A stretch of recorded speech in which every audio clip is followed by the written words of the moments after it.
Today, my name is Doug Basham, and welcome to the Doug Basham Show right here on KSHP in Las Vegas and on social media, and to a genuine demonstration of excellence in broadcasting. The website is DougBasham.com. Last name spelled B as in brainless, ASHAM as in malodorous, mega.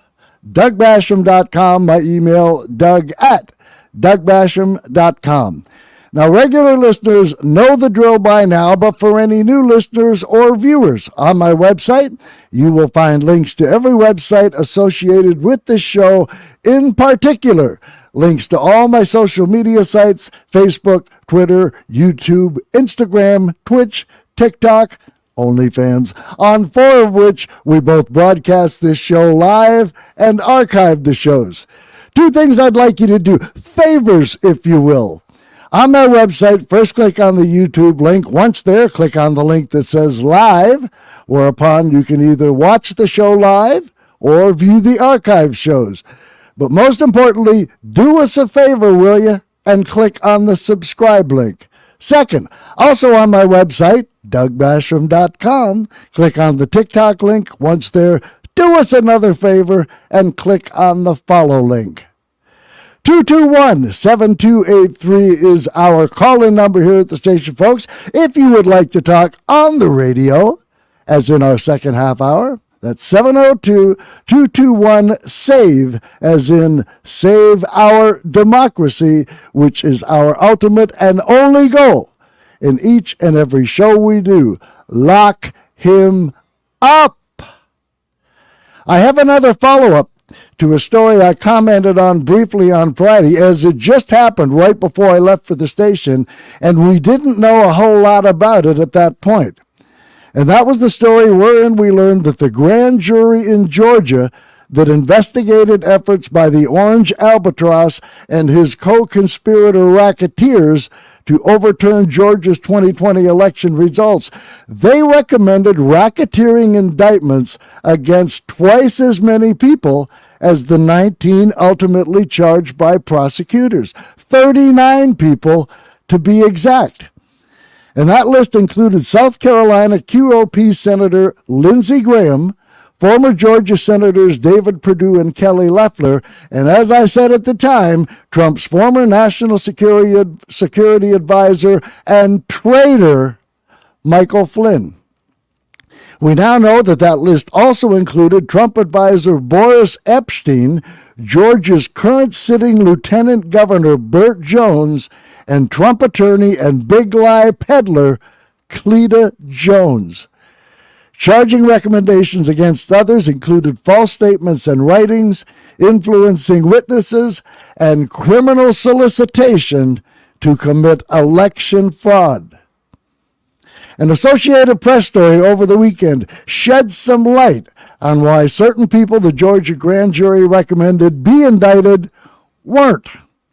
Anthony Michael Kreis, or Kreis, not sure, a law professor at Georgia State University who has been following this case closely, speculated that Willis took some of the special grand jury's vote breakdowns into consideration when deciding who to ultimately go after. He said, quote, "If you have a jury and a group of folks who have pored over evidence for 8 months and there's still a 50-50 divide or even a 2/3 divide, I don't think that's something that you'd look at and say, we have a high probability of a conviction there," end quote, which kind of makes sense.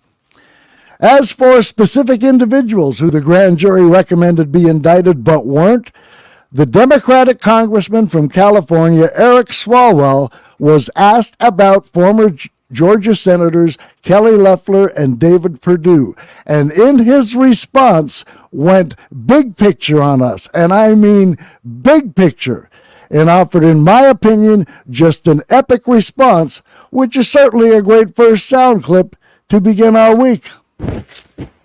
This was an absolute betrayal of their oath, Jonathan. These elected representatives, took an oath to make sure that, equal justice under the law was always going to be served. And instead of acting as representatives, they took upon themselves to be Donald Trump's defense lawyers. And I'll leave it to Fani Willis, as to her judgment of whether they should have been charged or not. But the bigger issue here is if we go into another presidential election, is will America choose a party that believes in ruling, MAGA Republicans, or will it choose a party that believes in governing? And that's Democrats and any reasonable Republican that wants to be on board. And when you believe in ruling, that means you prefer violence over voting. That means that the rule of law prefers people who have means and are in power over everyone else. And it means that we absolutely take away the freedoms of women over their bodies, of people over what they can read, and our kids to be safe in their school. When you govern, you get things done. And I think that clear difference will continue to show itself as we learn more and more, through these types of reports from the independent investigations of the former president. What an excellent point. One party, the QOP, believes in ruling. The other party, Democrats, believe in governing. Great point. And while we're swallowing, the congressman was also asked about Lindsey Graham. We'll hear the question he's asked and the epic way he began his response. And Congressman Swalwell, let me play something for you that Senator Graham said today. If it ever becomes impossible or politically dangerous or legally dangerous for a United States senator to call up people to find out how the election was run, God help us all. The next election, if I have questions, I'll do the same thing. Congressman, your response. Yeah, what he just said there, Jonathan, is if I'm not allowed to use my position of power in the Senate to try and overturn an election where my guy got blown out, then what is my job title? I mean, a complete perversion of what this guy and Jim Jordan and so many others in the House think their job is. I'm on the Judiciary Committee where these guys have set up the largest law firm in Washington, D.C., they've got just one client. It's Donald Trump. They're not working on health care. They're not working on gun safety legislation. They're not working on climate chaos and any solutions there. They work every single day to try and help this guy. And so unless we see more efforts to hold them accountable, like Fani Willis, like the special counsel, they're going to continue to do it as we go into this next election. Chris Timmons, a prosecutor in Georgia who has tried several RICO cases, he was asked about Boris Epshteyn and Cleta Mitchell. Again, we'll hear the question he's asked and his response. Well, and to that point, there are two folks who the grand jury did not, the special purpose grand jury recommended indicting: Cleta Mitchell and Boris Epshteyn, names known to people who've been following this closely, people who very much know the inner workings of the plot to swing the election. They were not indicted by DA Willis. Is it safe to assume that they may be cooperating witnesses at this point? I mean, it's dangerous to assume anything because Sure. you just don't know. There are a number of reasons why somebody could be left out of an indictment. One of which is that they just don't fit within the RICO scheme.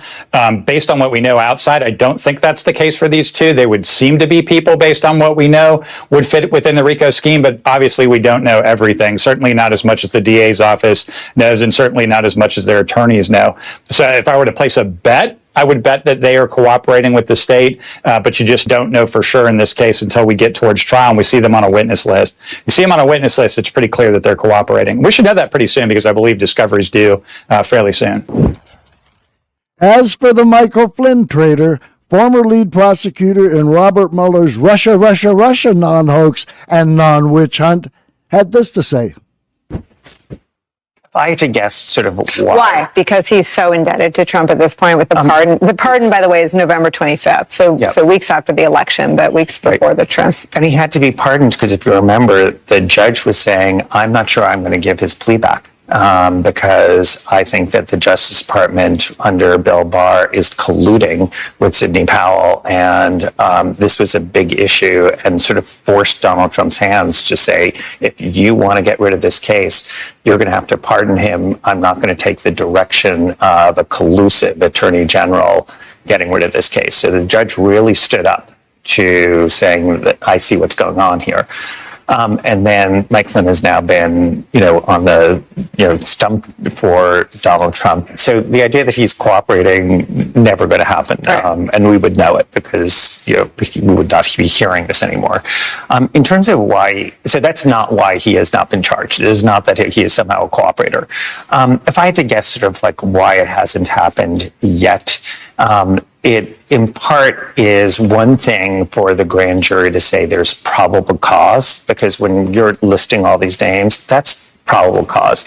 If you are a prosecutor, it's fine for the grand jury to find probable cause, but you're not saying I'm going to charge everyone as to whom there's probable cause, because you're thinking then I have to go to a trial and the proof you need is up here, which is beyond a reasonable doubt.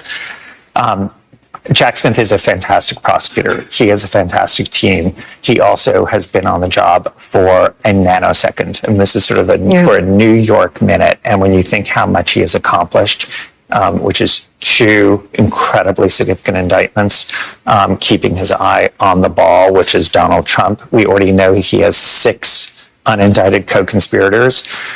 A lot of times there are people who you want to get to, but you have not gotten to yet. That was Andrew Weissman, Robert Mueller's lead prosecutor in the Russia investigation. Did you hear what he said? Andrew said if he had to hazard a guess why Flynn hasn't been indicted yet. Keyword yet. There's hope, peeps. There's hope. With regards to Nancy Graham, Boris Epstein, and Michael Flynn, the grand jury recommended they be charged, quote, with respect to the national effort to overturn the 2020 presidential election, focused on efforts in Georgia, Arizona, Wisconsin, Pennsylvania, and the District of Columbia. In Graham's case, we've learned that vote was not unanimous. 13 voted to recommend his indictment, 7 voted no, and 1 abstained. I said on Friday we hadn't learned why Fulton County District Attorney Fani Willis decided to not indict these other conspirators, but that right there pretty much explains why she declined to indict Graham. Perhaps she thought the trial jury vote might mirror that grand jury's vote. I mean, one no vote is bad enough, although in no way a deal breaker, but 7 no votes makes you think twice. Obviously, Ms. Willis felt she could not prove her case against Graham beyond a reasonable doubt. And if that was the case, seems like she made the right decision, much to the chagrin of those of us who know what a yellow-bellied, sap-sucking coward and turncoat Lindsey Graham truly is. Or have we forgotten what he said about Trump during the 2016 primary? Well, I want to talk to the Trump supporters for a minute. I don't know who you are, and I don't know why you like this guy. I think what you like about him, he appears to be strong when the rest of us are weak. He's a very successful businessman, and he's going to make everything great. He's going to take all the problems of the world and put them in a box and make your life better. That's what he's selling. Here's what you're buying. He's a race-baiting, xenophobic, religious bigot.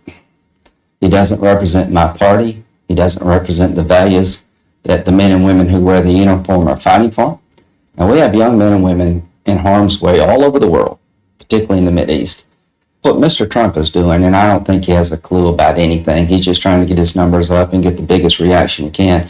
He's putting our soldiers and diplomats at risk. He's empowering the enemy. What Mr. Trump is doing is undercutting everything we stand for.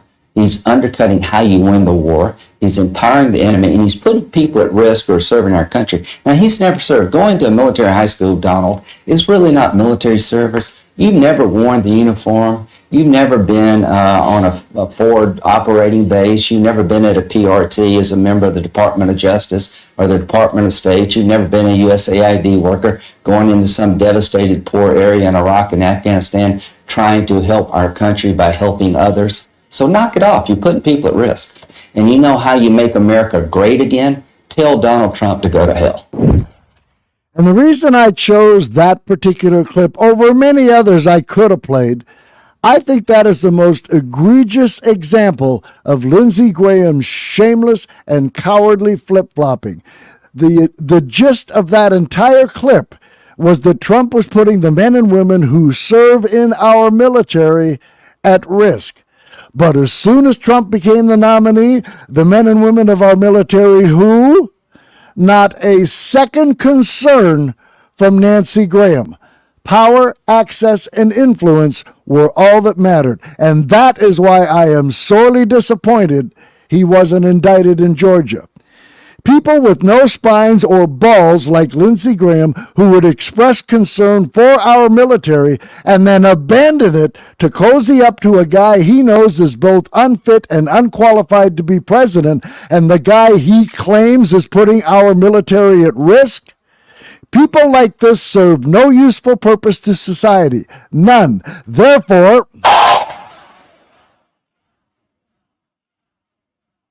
indeed. And don't forget, Donald Trump wasn't the only traitor to call Georgia's Secretary of State Brad Raffensperger. Nancy Graham did as well. And when Raffensperger described that call, he said that Graham appeared to suggest that Raffensperger find a way to toss legally cast ballots.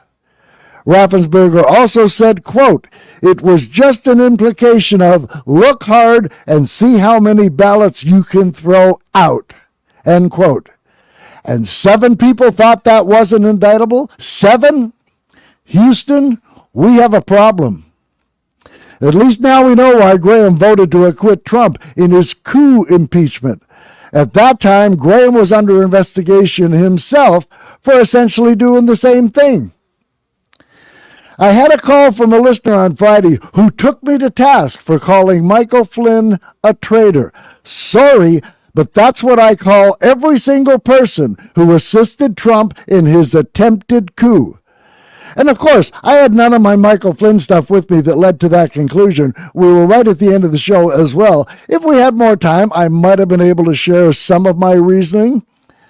So as you might expect, I brought some of my Michael Flynn stuff with me today. You know, just so you know that my traitor accusation wasn't some off-the-cuff hyperbolic comment I made.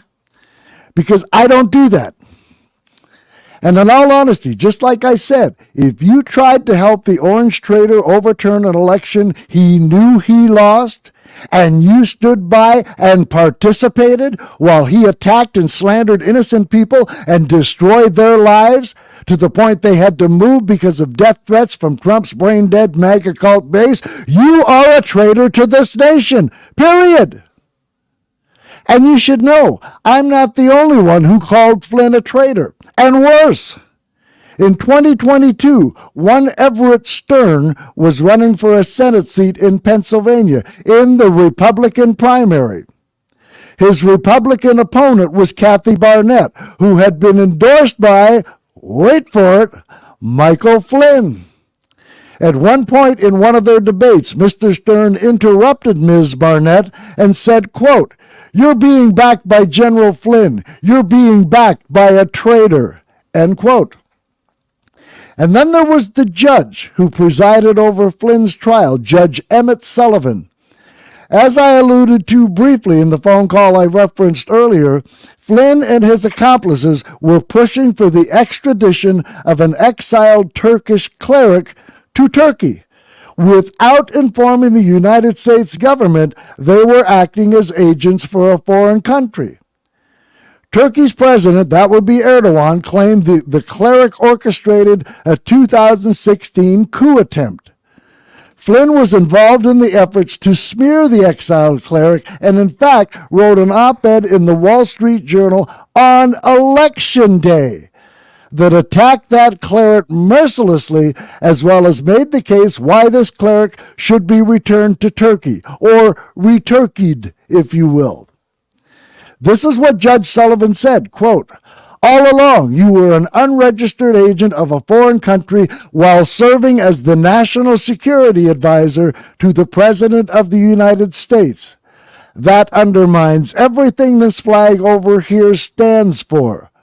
Arguably, you sold your country out. This is a very serious offense."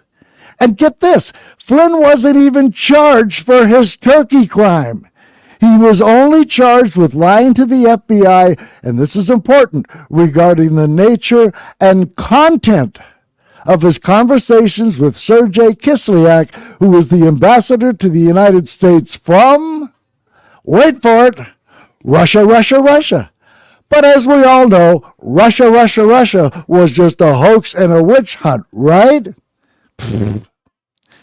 Judge Sullivan also said this, quote, a high-ranking senior official of the United States government making false statements to the Federal Bureau of Investigation while in the White House is a very serious crime. Can't minimize that, and I'm not hiding my disgust and my disdain, end quote. And get this, the judge then turned to prosecutor Brandon Van Grack and asked, quote, hypothetically, could he have been charged with treason? End quote. And Sullivan asked it twice. That was a judge. And yet my caller on Friday was just gobsmacked that I called Flynn a traitor. A federal judge thought there was a possibility he committed treason.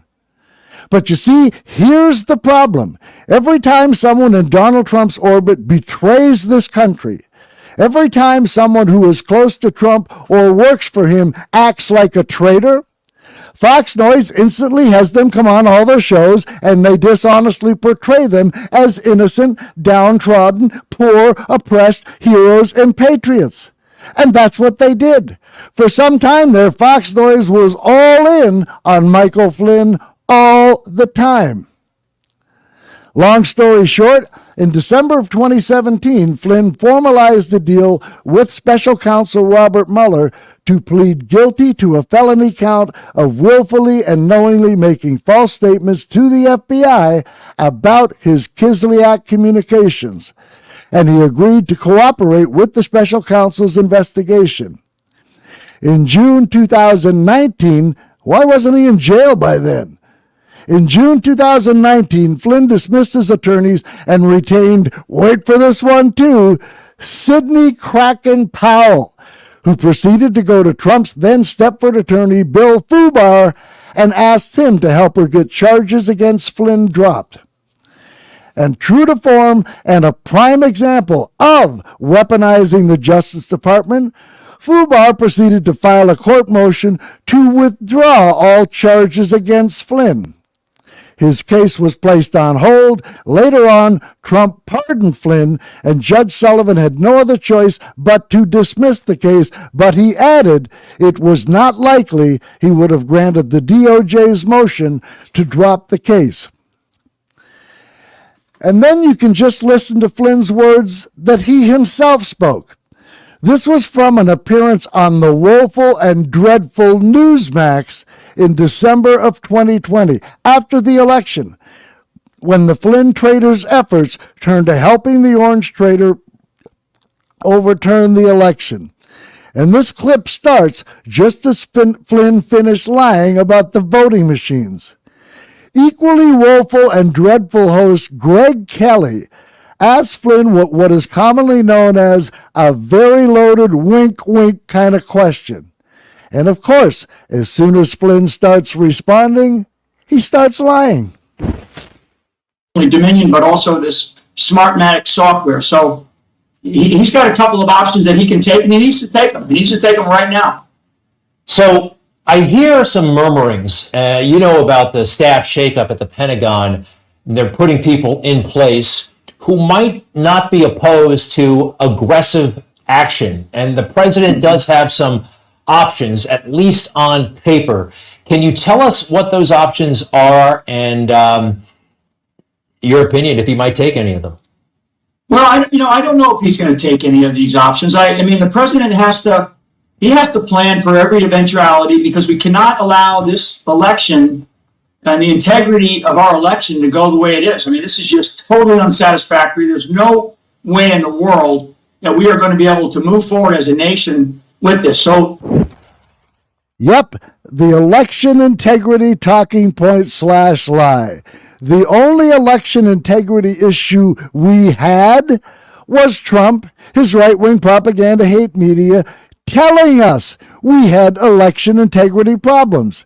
And then, of course, followed by his minions, lackeys, and, of course, his brain-dead MAGA cult base repeating those lies ad nauseum. As Flynn continued responding, he continued to betray the country he took more than one oath to faithfully serve and protect. The president has and I just mentioned one of the options. I mean, he could immediately, on his order, seize every single one of these machines around the country on his order. As of Monday, December 16th, 2020, both Michael Flynn and Sidney Kraken Powell met with Trump to encourage him to seize the voting machines.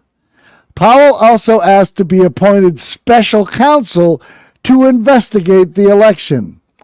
This is what we've learned was described as a very contentious and heated session that broke out into screaming matches at certain points, as Trump's White House lawyers destroyed the baseless claims, ridiculous legal arguments, and frankly, lies offered by Flynn and Powell.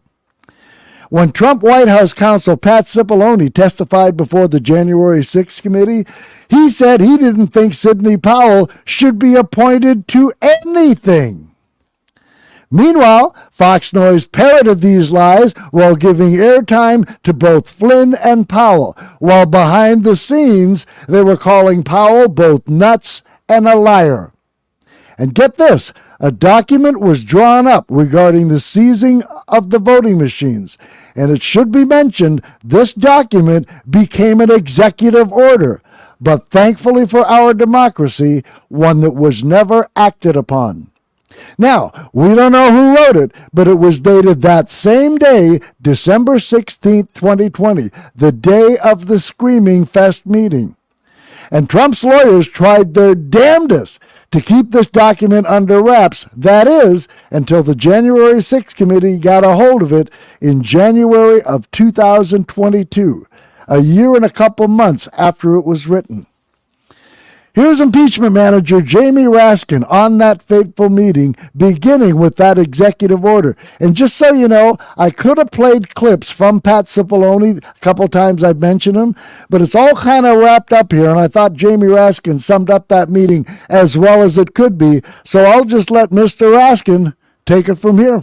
The executive order behind me on the screen was drafted on December the 16th, just 2 days after the Electoral College vote, by several of the president's outside advisors over a luncheon at the Trump International Hotel.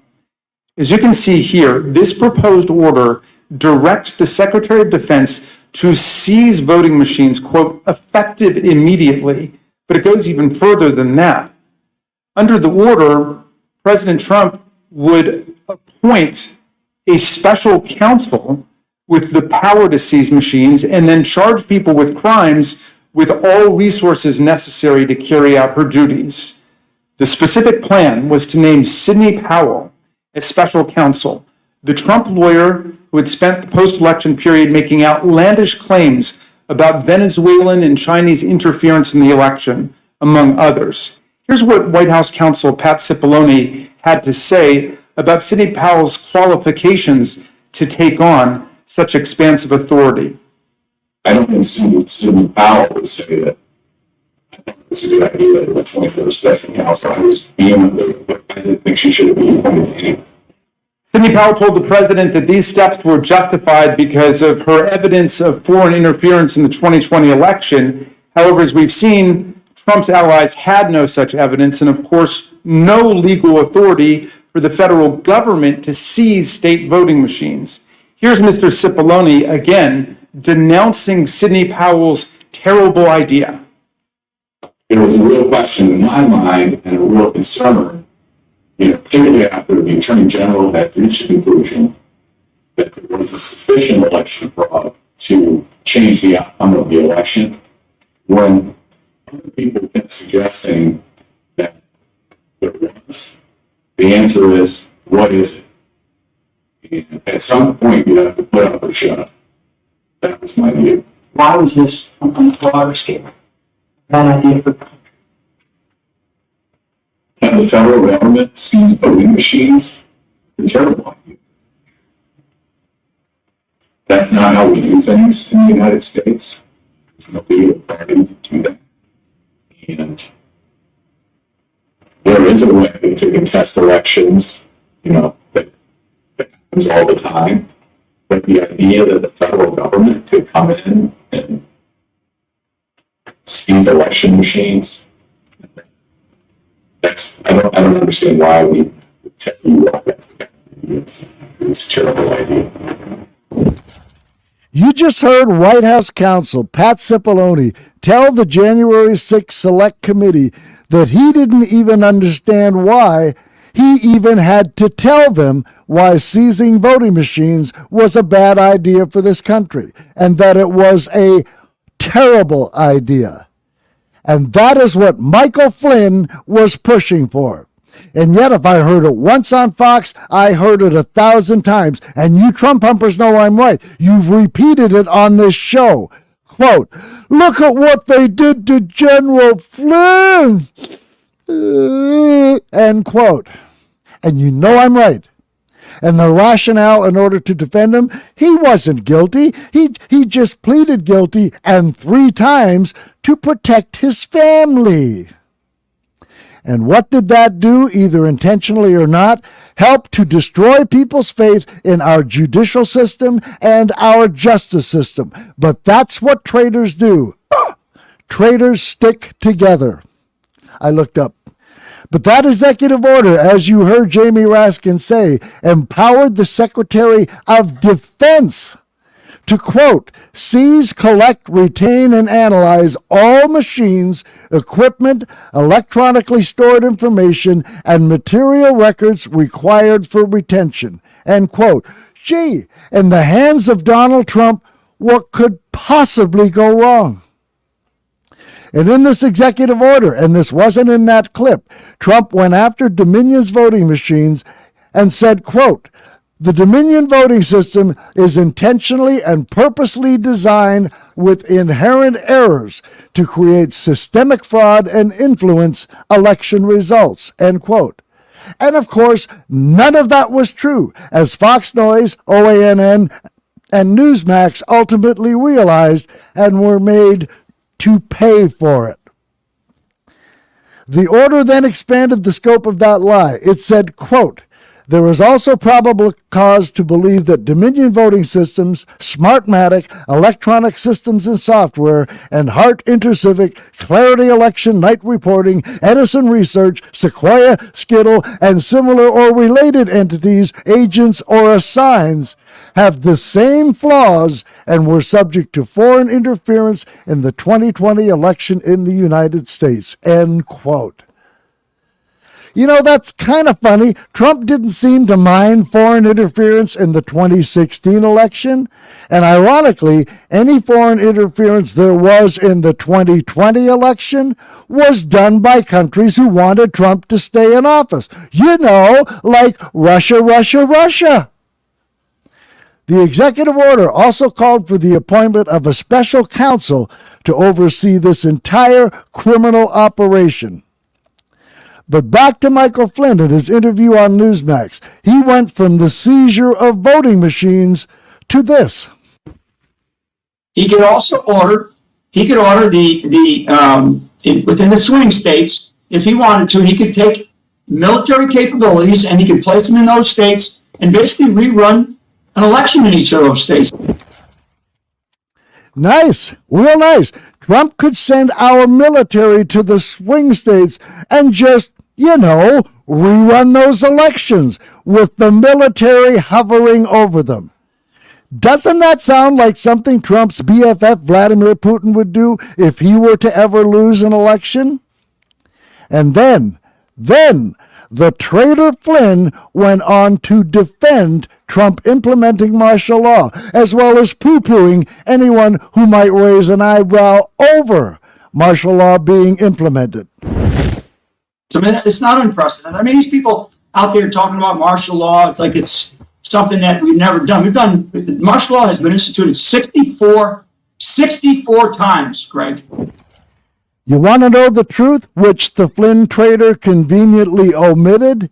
Never once Never once in our nation's history has martial law ever been implemented by a president who lost an election and was illegally trying to overturn it and the will and votes of the American people.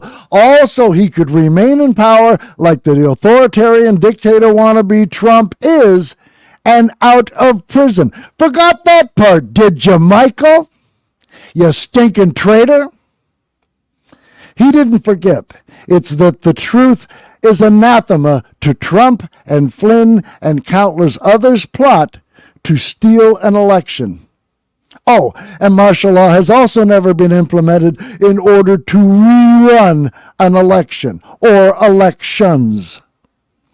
Now, as for Willis didn't indict Flynn, you would think after traitorous comments like this, a pretty good case could be made, yes? Listen to what Flynn said right after that. Like Trump, he gave himself one crumb of plausible deniability. Martial law has been instituted 64 times, Greg. So I'm not calling for that. I'm not calling for that. Hey, Mike, guess what? You just did. And your weak and pathetic attempt to claim otherwise resounds as loudly as a feather hitting a brick wall on those of us who live in the real world.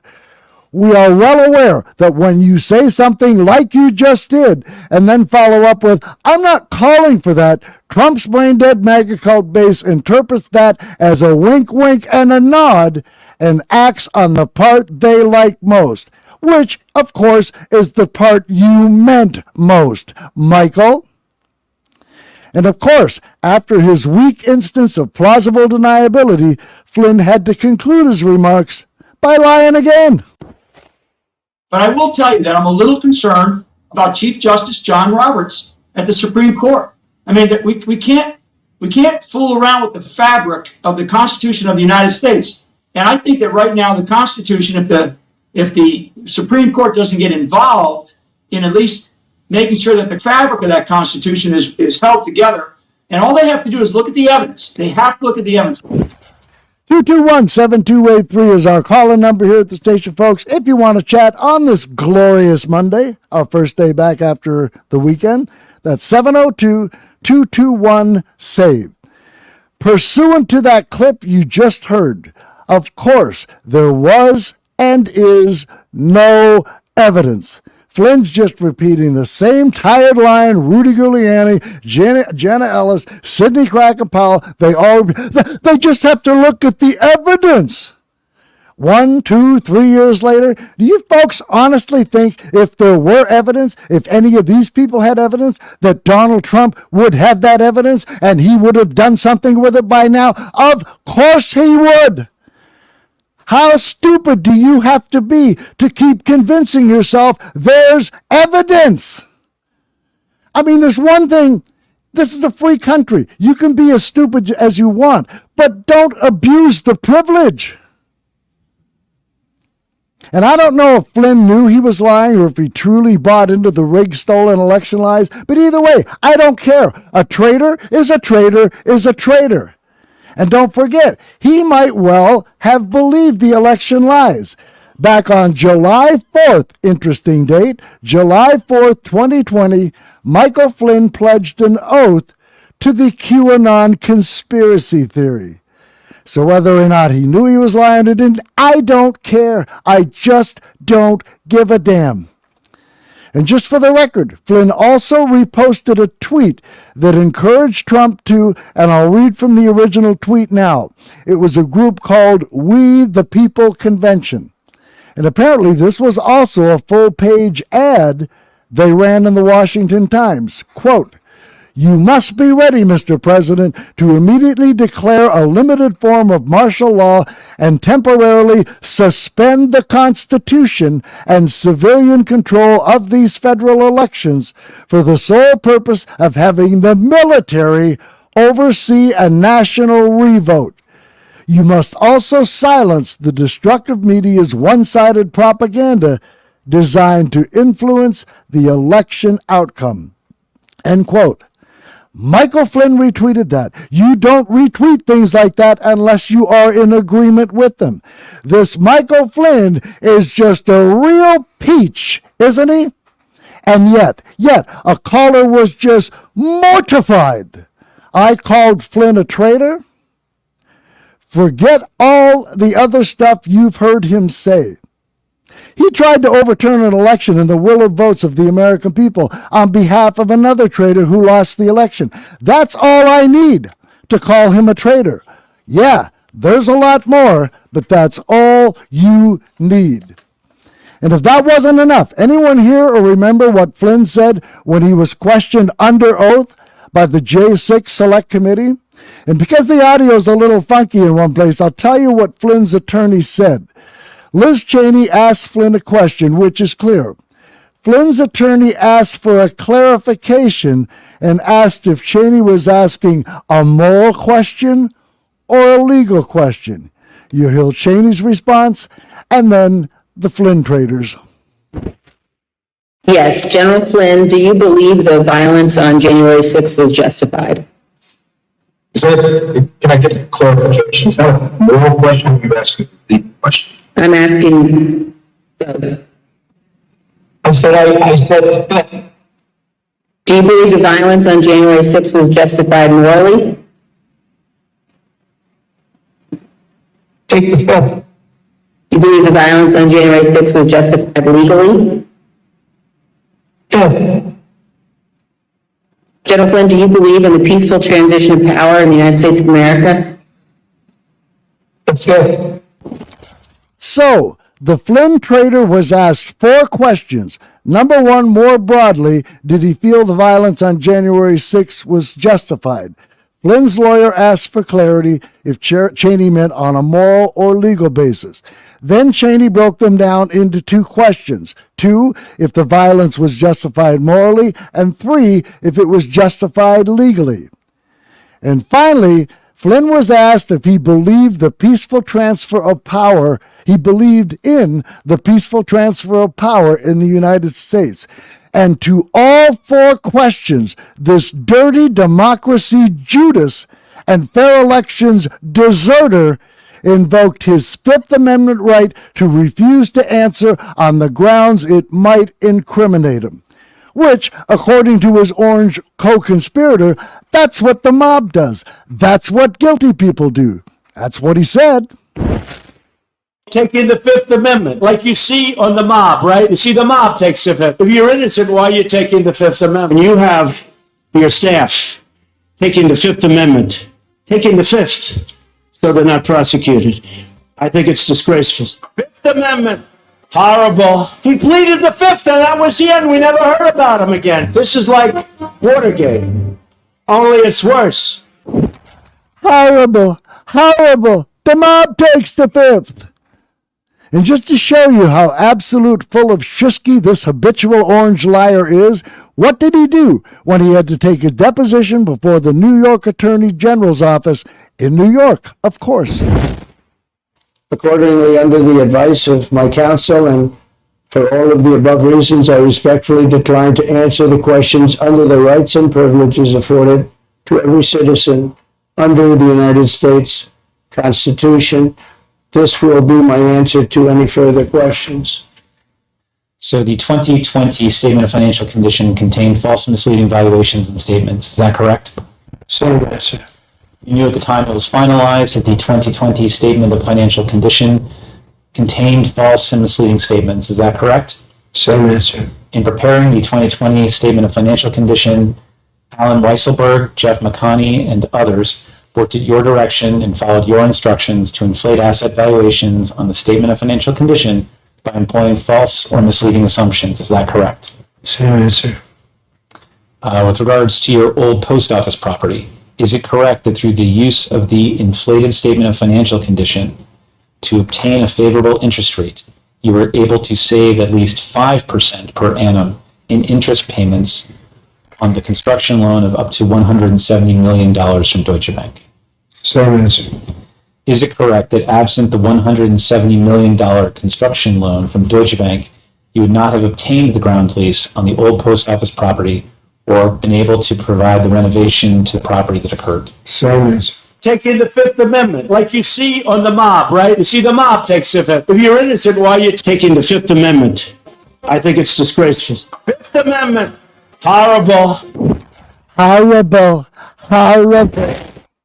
Stinking hypocrite and filthy liar. But here's the best one. Listen to the question and Trump's response. Is that your signature on page 2? Silence. Trump even pleaded the fifth when he was asked if that was his signature. And maybe it's just me, but judging by the questions we heard the orange dildo being asked, it sounded to me like they have this guy dead to rights on financial fraud. To the extent he takes the fifth on his signature, you know what that is? Horrible, horrible. 221-7283 is our call-in number, folks. If you want to chat, that's 702-221-SAVE. Let's head to the phones, and we'll talk to Carl. You're first up, Carl. Thanks for calling. Hey, Doug. Hey.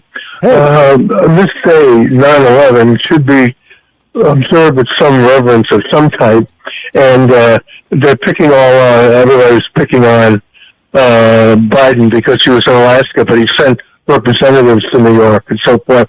But think back, the day it happened with Trump.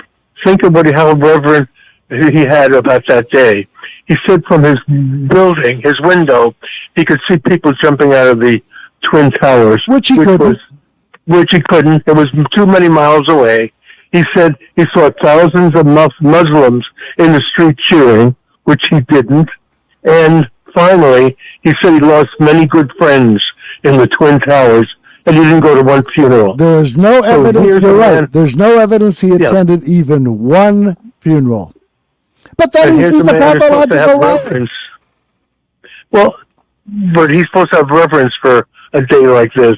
Trump can't even spell the word reverence, let alone demonstrate it. And by the way, that was also the day that when he was interviewed, he wandered on down near the site of Ground Zero.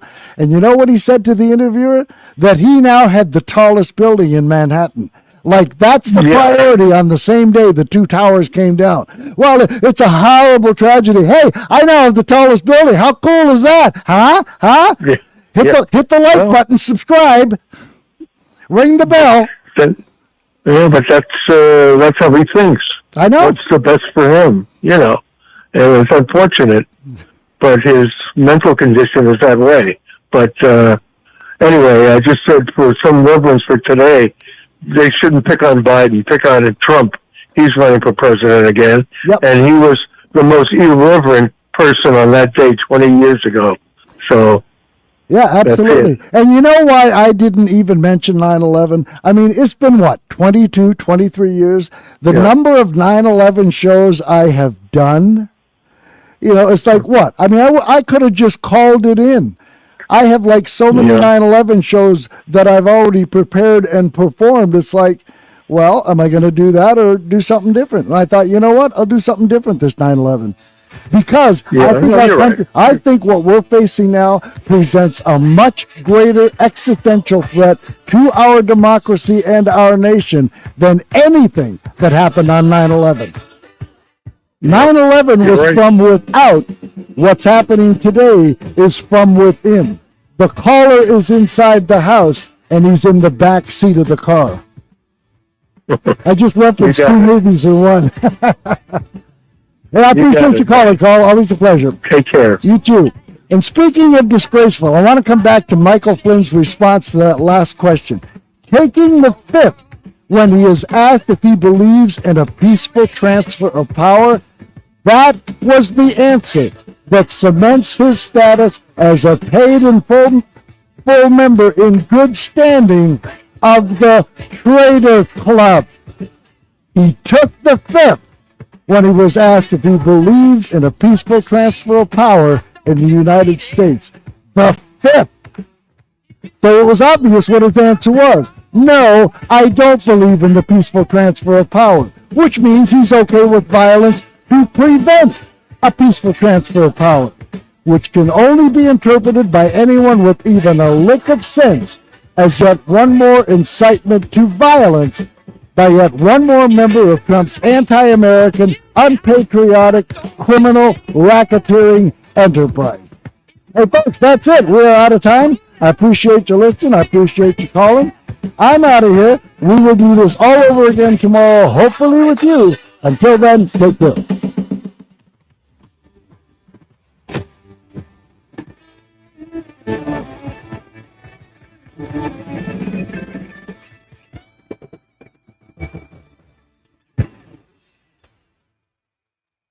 Hi, I'm Coach Harvey High, and every Thursday night at 6:05 p.m., we have our college football report show, which means we talk college football year-round, not only college football, but all sports right here on AM 1400 on your dial, all the things that are happening behind the scenes that sometimes you don't really understand.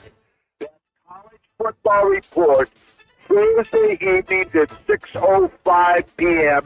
here on AM 1400 KSHP Radio. Now you remember to buckle up and ride along with us every Thursday night with College Football Report.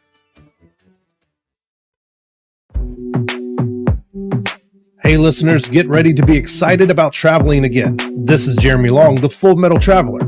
You owe it to yourself to check out my all-new travel show called Unscaled, each and every Saturday at 2 p.m. right here on KSHP AM 1400 and the all-new 107.1 FM North Las Vegas. With each show, I'm going to be your guide to the latest travel and entertainment news in Las Vegas, across the country, and around the world. Discover new destinations, forgotten favorites, and exciting travel stories by joining me, the Full Metal Traveler, each Saturday at 2 p.m. on Unscaled right here on KSHP AM 1400 and the all-new 107.1 FM North Las Vegas.